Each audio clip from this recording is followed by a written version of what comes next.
Bien, jóvenes, esta semana vamos a empezar un tema importante para el estudio de las estrategias pedagógicas y vamos a hacer un repaso de cuáles son las principales estrategias de clase o estrategias que utilizamos los médicos a cualquier nivel de nuestro periodo formativo, que puede ser en las ciencias básicas o en las ciencias clínicas.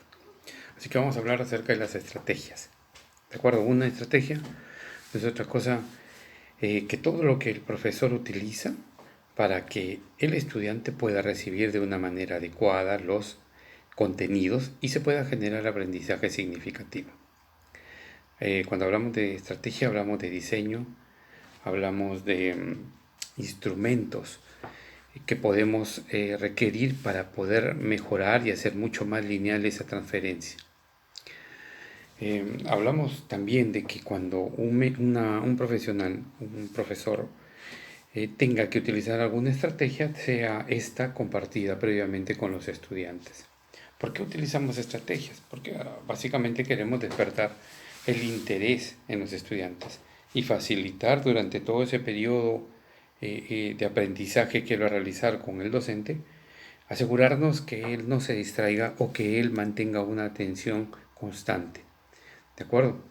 Así que lo que nosotros tratamos de establecer en una estrategia es que el estudiante tenga que participar y que a partir de él se puedan construir los aprendizajes. Esto como parte de la estructura constructivista que se viene estableciendo en la Universidad Señor de Zipán, porque necesitamos que él genere su propio aprendizaje, es decir, que él sea autónomo para poder recibir los contenidos y para poder sistematizarlos. Así que presentamos en este cuadro un grupo de estrategias de aprendizaje para que como docentes nosotros podamos potenciarlas. Por ejemplo, si vemos que un estudiante va a utilizar un portafolio, es porque él va a potenciar, va a desarrollar y comprender y aplicar y a evaluar lo que está recibiendo del docente. ¿Qué habilidad del pensamiento puede desarrollar? El resumen, el análisis, la integración, la argumentación. Por ejemplo, si el estudiante utiliza el método de caso, con esto, él va a tratar de recordar, de crear, de evaluar a partir de esta situación nueva, definitivamente guiada por el docente, eh, su propio aprendizaje. Es decir, ¿qué habilidad va a desarrollar? El resumen, el análisis, la modelación, la argumentación. Entonces, este tipo de estrategias de aprendizaje debe ser establecido por el docente para que con ayuda del estudiante se genere un aprendizaje significativo.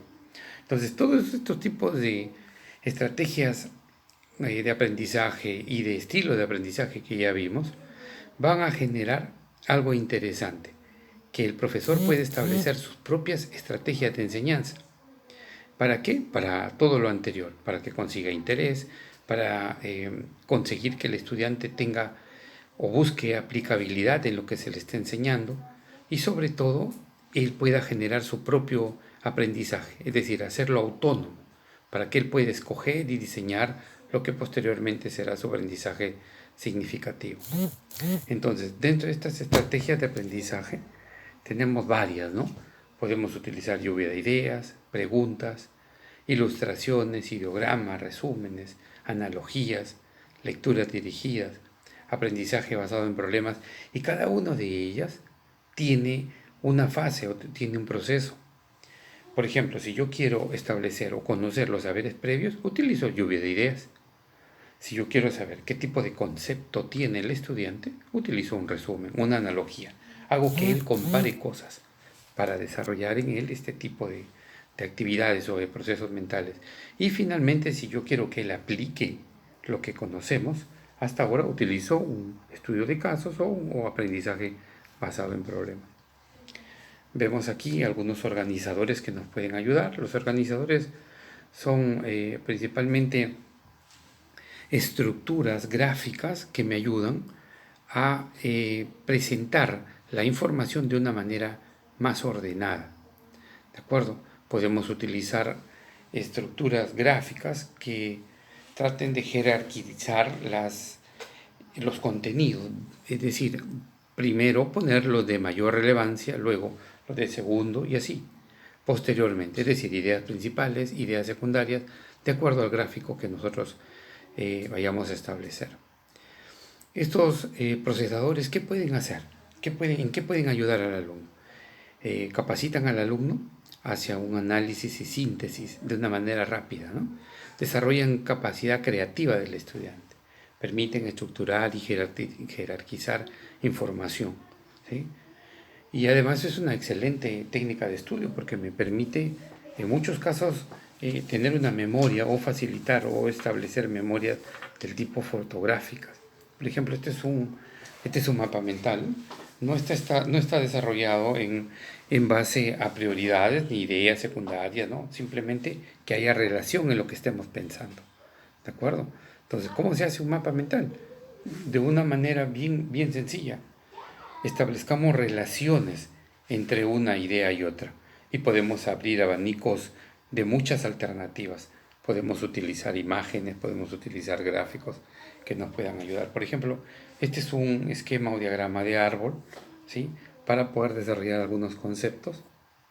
Tenemos aquí círculos concéntricos, porque todos ellos tienen una idea principal y a partir de esta se establece esta jerarquía, aquí también, de esta misma manera. Una cruz conceptual, ¿sí? Para donde en la parte central está el título y a los costados las partes o las áreas que vamos a desarrollar en ese contenido.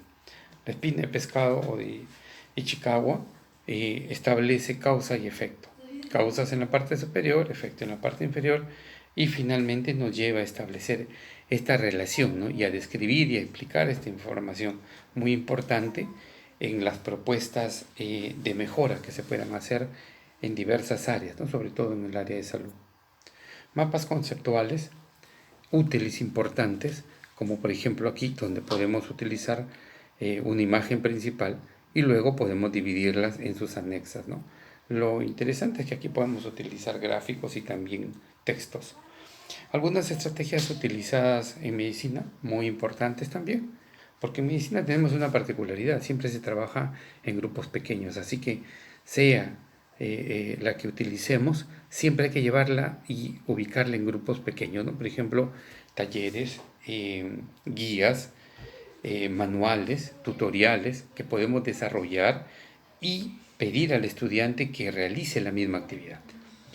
Tutorías personalizadas, uno a uno. Otra de las estrategias que siempre hemos venido desarrollando es el aprendizaje basado en la práctica, ¿no? Basado en problemas, basado en servicio, pero de todas maneras siempre es centrado en el estudiante. Y finalmente el aprendizaje orientado a la comunidad, ¿no? Como parte importante.